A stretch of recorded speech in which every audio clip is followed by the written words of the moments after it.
Welcome back for a very exciting conversation on building Black entrepreneurial ecosystems. My pleasure to bring on screen Lawrence Latimer, one of the members of the conference planning committee. Thanks, Lawrence. And thank you, Don. Welcome all to this session. As a member of the planning committee, I couldn't be more pleased to see the attendance at this historic first national conference on Black academic entrepreneurship. We've got about 36 minutes or so today. We want to hear from you. We'll carve out time to answer your questions at the end of the session. And so please post your questions in the Q&A box that's at the bottom of the screen for most of you. We'll only answer questions that are posted there, and I see at least one already. I'm honored to serve as your host today. My name is Lawrence Latimer. And personally, I've had a 20-year career as an entrepreneur and investor. More relevant for the discussion today, I'm the co-founder and co-chair of Princeton Alumni Angels, a network of angel investors that are part of Princeton's broader innovation ecosystem. Since our first investment in 2018, PA has grown over 2,000 people and deployed over $8 million across 30 deals, actually a little over 30 deals. In addition, this past summer, I co-founded Homecoming, with a partner, a network of Black angel investors working together to massively expand Black business equity. And while still an invite-only beta, Homecoming aspires to be the largest and most active network bringing together Black angel investors wherever they may be to invest in Black-owned high-growth businesses. Now, I'd like to turn to our guests today, who are just really incredible, two incredible people. Chinadu Echero has spent most of his professional life building ecosystems. And after starting his career in finance, where he spent time at a hedge fund and as a banker, Chinadu found his calling as an entrepreneur. Now, many of you may know him as the founder of the pioneering travel app HopStop that was eventually acquired by Apple. But today he's the founder of the Greenwood Company, and that builds ecosystems within federally designated opportunity zones that redesign access to economic opportunity. And then we've got Randolph Wiggins. Randy's career is centered on the intersection of technology, investing, and policy. Spent time at impact investing firm Omidyar Network, and also the investment firm KKR China, where he focused on artificial intelligence. And in the Obama White House, Randy served a stint at the National Economic Council under then Director Larry Summers. He is currently a venture partner at Atento Capital and the founding managing director of Build in Tulsa, a national multi-sector effort to catalyze Black generational wealth creation in Tulsa and across America through technology, innovation, entrepreneurship, and access to capital. And full disclosure, I serve as an advisor to Build in Tulsa. So I'd like to hand it over to Randy to really kick us off. Gentlemen, you both lead these amazing organizations that center on building Black entrepreneurial ecosystems. But Randy, why don't you start? Tell us about your organization and what drew you to this work at this time. Absolutely. Thank you so much, Lawrence. And thank you to the university for hosting this conference. It's been amazing. By way of background, I grew up not too far from Princeton in a town called Newark, New Jersey. And for me, entrepreneurship was a central part of my life from very early on. When I was going to school, I would see that the students and my classmates who had means, their parents were entrepreneurs. They had small businesses, they owned cafes, construction companies, things of that nature. So I always wondered what that was about. When I went to high school, my high school was funded by a gentleman named Charlie Collett, who was then the CEO and founder of a company called MBNA America, then the largest credit card issuer by volume in the world. And finally, when I went to Princeton, I was able to go because of the generosity of Bill and Melinda French Gates and the Gates Millennium Foundation. So for me, entrepreneurship, I've seen it at all levels, and I've seen the impact that it can have both for the individual, for the community, and for the world in terms of philanthropy. So for me, entrepreneurship has been a big part of my life and something that I've been passionate about. Lawrence, you named it. By way of background, I attended Princeton, had a great opportunity to study in the Woodrow Wilson School and learn about making policy. I got to apply that experience from the ground up in the White House and the National Economic Council right after the financial crisis. And having experiences in places like China and Silicon Valley really taught me about technology and its power to impact the world. So when I heard about the opportunity to come to Tulsa and really lead this effort to rebuild Black Wall Street around technology, entrepreneurship, and venture capital, it was truly an opportunity that I couldn't turn down. So I'm really excited to be here. So what does Build in Tulsa do? Again, we're rebuilding Black Wall Street around technology, entrepreneurship, and venture capital. What does that mean? We're trying to build the infrastructure for Black wealth creation in America. We know that technology is the biggest wealth creator since compound interest, but we also know that African Americans have not had the opportunity to take part in this wealth creation at the same level as our counterparts. So we are literally building an infrastructure from the ground up that's focused and centric on the Black entrepreneur. So earlier today, we heard from Kenneth Chenault, who said that we should be thinking about innovation in the work that we're doing. And Building Tulsa is being built from the ground up with innovation in mind. Central to that work is our 3 accelerator pipeline and ecosystem. That's based on the research of a young woman named Sherelle Dorsey. Her organization, TP Insights, produced a report that showed that for Black entrepreneurs, they are more successful when they go through a Black pre-accelerator before they go into a large accelerator like a Techstars or a Y Combinator.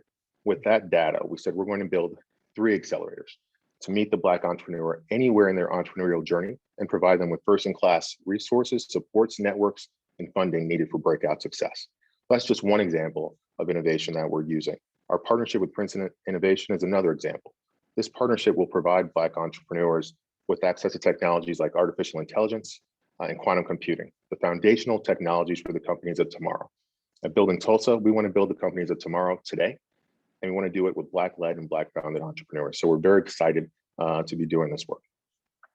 That's tremendous. Obviously, I know a little bit more about Building Tulsa than the average person, but it's really tremendous to hear it all pulled together.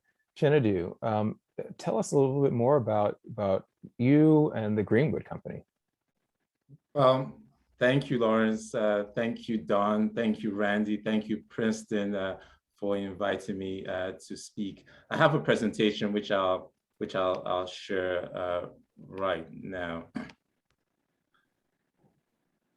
So just as Randy talked about, the design of ecosystems are really at the heart of a more inclusive economy. And what I love to contribute with this presentation is the elephant in the room. You know, after the protests, after the pledges, what do we actually do to create more inclusive wealth?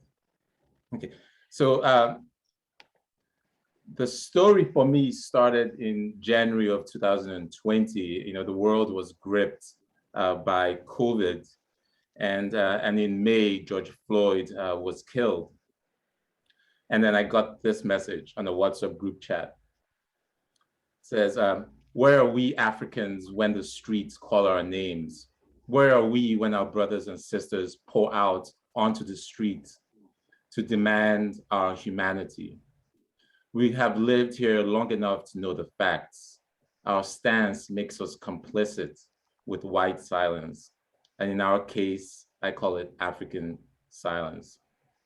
And when I read this message, I knew he was talking about me. My parents and I moved from Nigeria when I was 16 years old. And in many ways, I've benefited from the American dream. So I said, look, why don't I investigate what's my contribution to this challenge? So I started researching.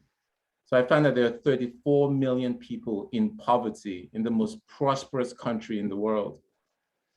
And when you look deeper, you find that the numbers are black and white. The average Black family has a net worth of $17,000. That of the white family is $170,000. So literally 10 times of a typical Black family. But it wasn't until I saw this video by Kimberly Jones, which I'll quickly share, and did the full story come. So 1 second, let me just share my screen.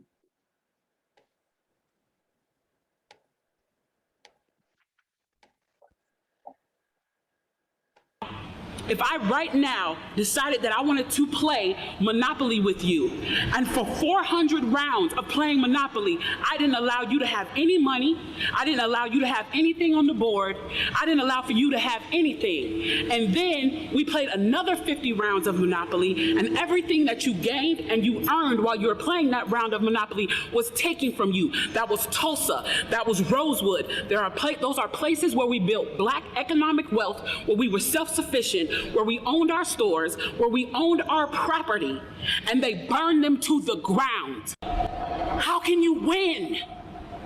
How can you win? You can't win. The game is fixed. So when they say, why do you burn down the community? Why do you burn down your own neighborhood? It's not ours. We don't own anything. We don't own anything. Trevor Noah said it so beautifully last night. There's a social contract that we all have, that if you steal or if I steal, then the person who is the authority comes in and they fix the situation. But the person who fixes the situation is killing us.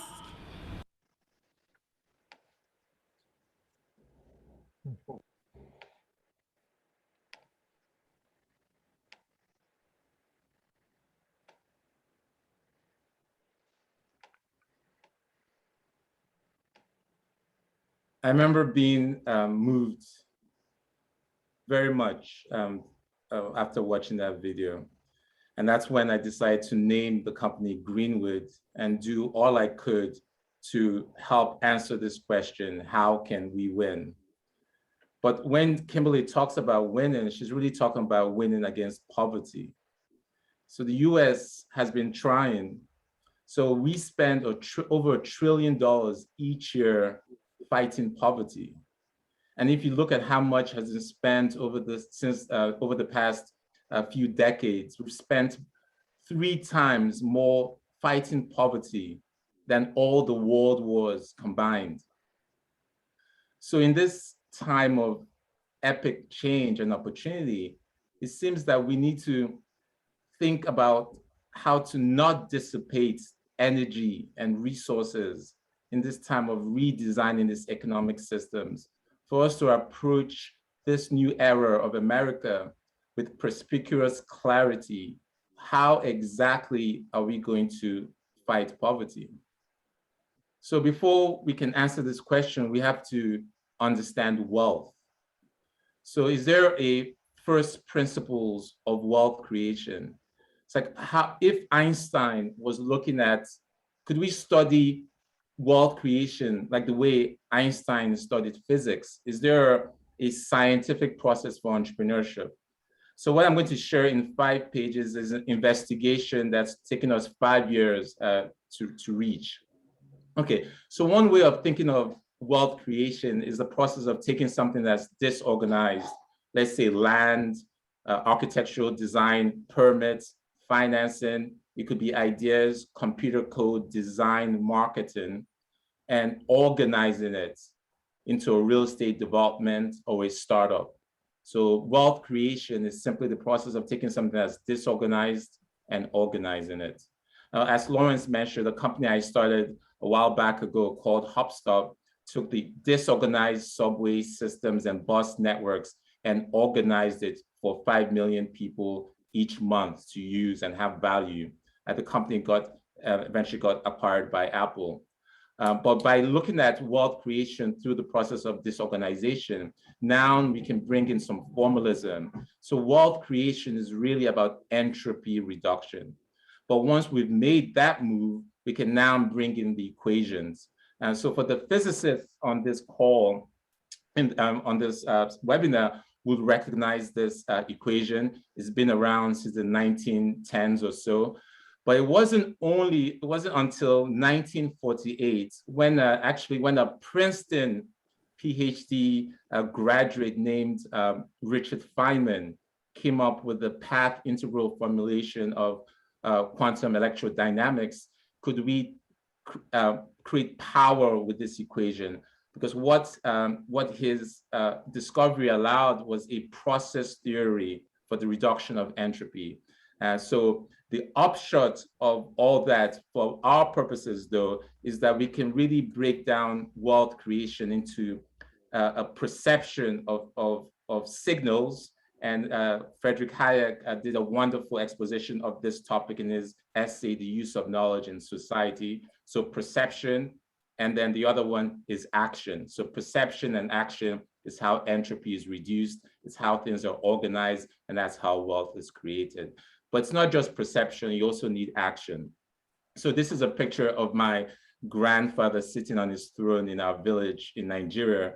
But before he became a successful leader and a businessman, the villagers in the community pooled resources together to send him to United Kingdom to get an education.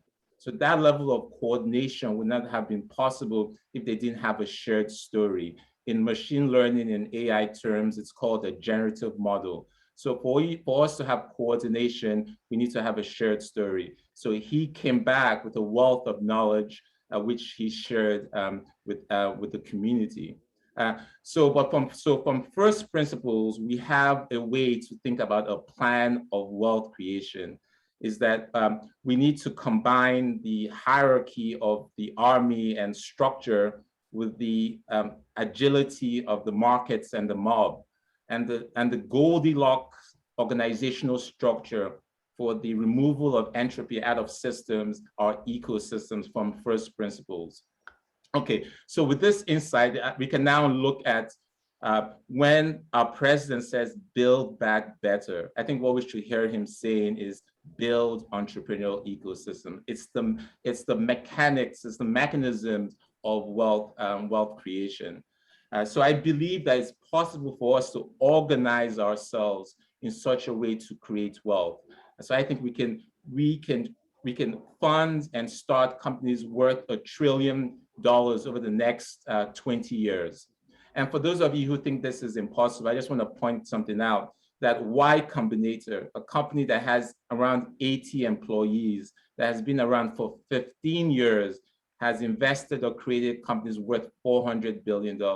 If 80 people can create companies worth $400 billion, I think we and civil society can build companies worth $1 trillion over the next 20 years. And that's what the Greenwood Company is, to work with leaders like Randy to create these wealth creation ecosystems. The administration plans on spending trillions of dollars over the next decade or so. The question is, what percentage of that wealth is going to the pockets of Newark, Tennessee, all the places that we're all worried about? How much of that wealth creation will reach the crevices of America? So I think this is a time for us to think about creating a whole breed of information and green technologies companies that will capture and participate in the epic wealth creation that's going on in the next few decades. And the way we would do that, as Randy mentioned, is to build entrepreneurial ecosystems. And these entrepreneurial ecosystems will organize capital, a network of people, ideas and opportunities, entrepreneurs to create wealth. Okay, so then that is fine, that makes lots of sense, but where would the capital come from? So I started looking, where would we find the amount of capital that will catalyze life into many of these communities that have been starved of life and capital. Then to my amazement, I found that two gentlemen, Cory Booker and Tim Scott, with the help of, I keep forgetting his name, had masterminded the insertion of a law, changing the law that focused on these distressed communities that had poverty rates in the 30%, that had unemployment rates in the 30%, and these are the opportunity zones. So these are the most distressed communities in America. Okay, and as I did the research, I found that there's potentially $6 trillion of capital that could flow into these communities. And having worked for a $500 million hedge fund, convertible arb hedge fund, I knew what we had to do. What we had to do was to design an asset that would deliver compelling, risk-adjusted, after-tax returns to investors. If we could find such an asset, then we can tap into this wealth of capital. Okay, so well, what would that look like? So what if we built out community and collaboration spaces within these communities? And within those spaces, we brought state-of-the-art. I'm not talking about a government programs from the 60s, state-of-the-art technologies to empower the people who lived in those communities.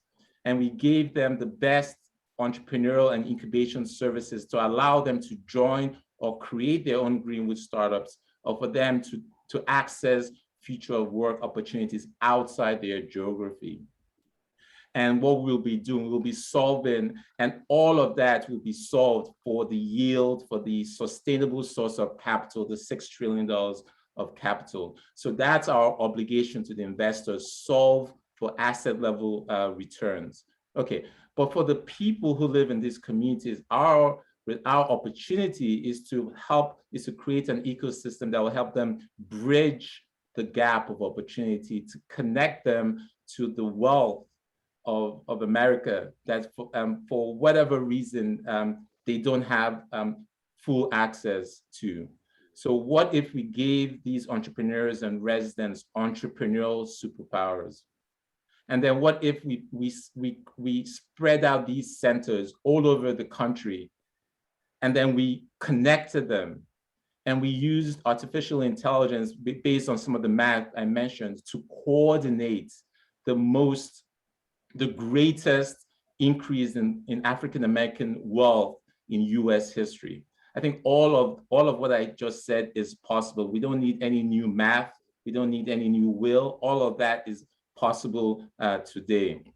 Okay, so where would we get started? So the old way would have been take this complexity of entrepreneurial ecosystems and every leader in every city go figure it out. But my passion is to deliver really turnkey entrepreneurial ecosystems so that leaders who want to bring wealth, bring entrepreneurial capacities within their own communities can have a kind of an easy way to begin that movement. Okay, so with that, I'd love to thank you very much for your attention. And if you like a copy of this presentation, please email me at chinedu@greenwood.company. So I look forward very much to the discussions that will follow. Thank you very much. Chinedu, incredibly powerful. So thank you for sharing that with us.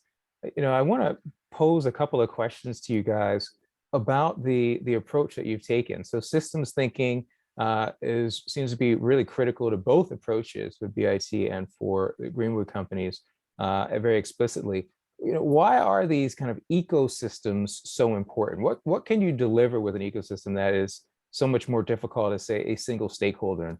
Randy, do you want to kick us off? Sure. So we know that racial and economic justice in America is a systemic problem as well as a structural problem. And I firmly believe that systemic and structural problems require systemic and structural solutions. So what an ecosystem can bring is scale, right?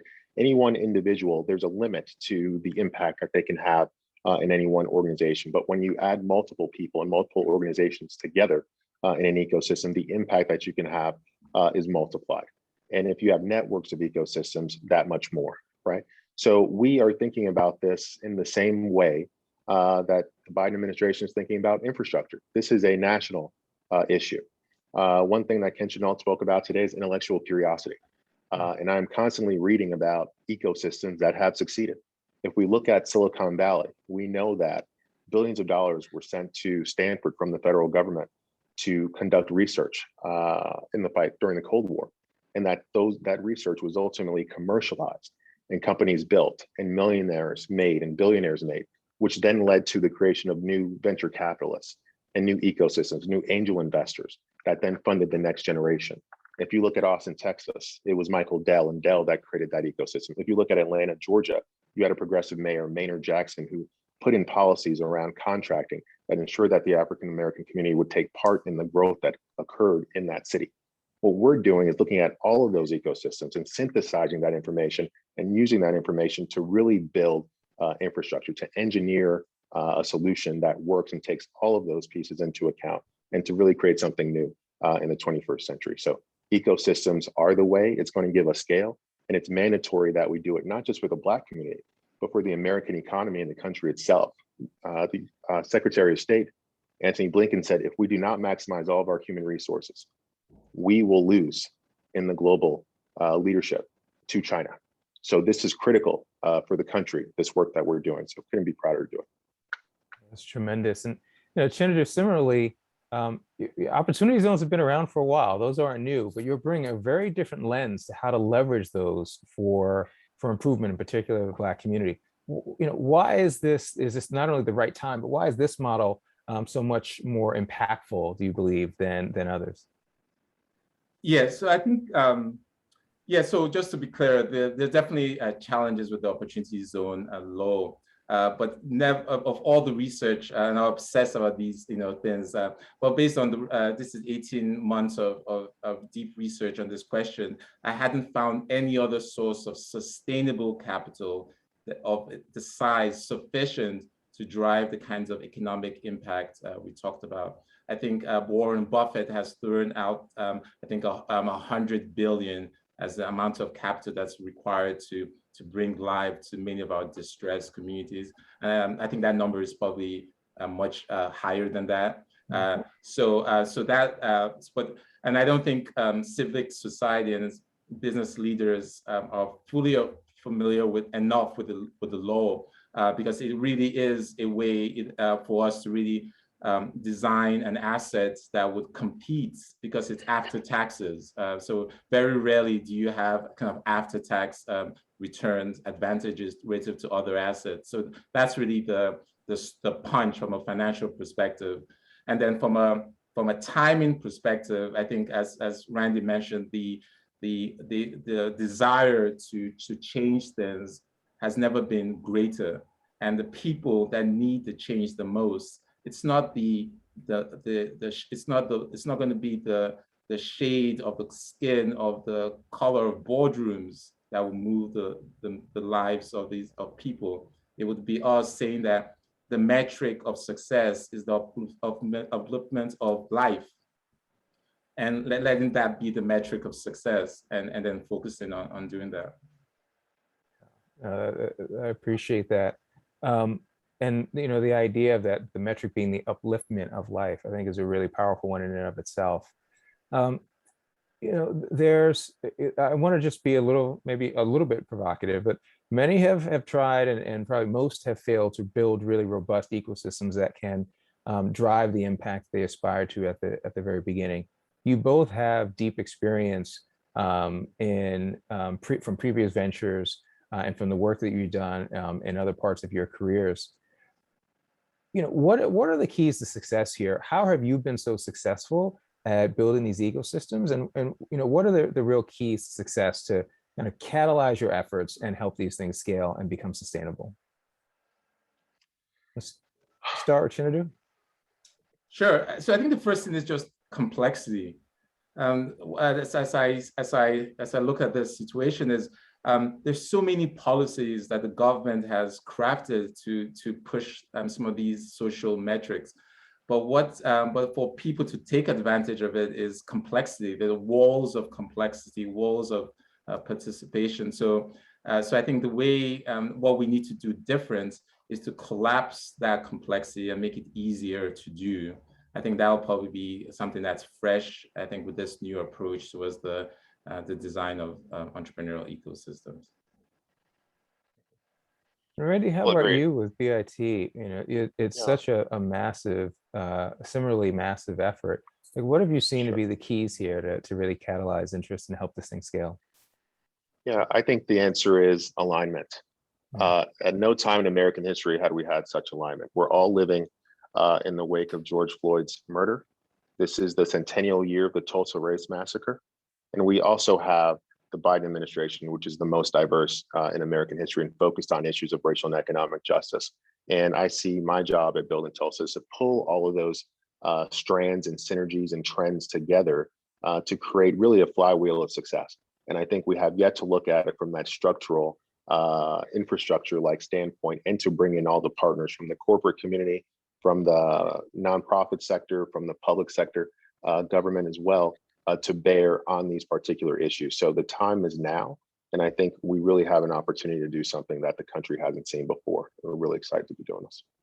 Yeah, that's great.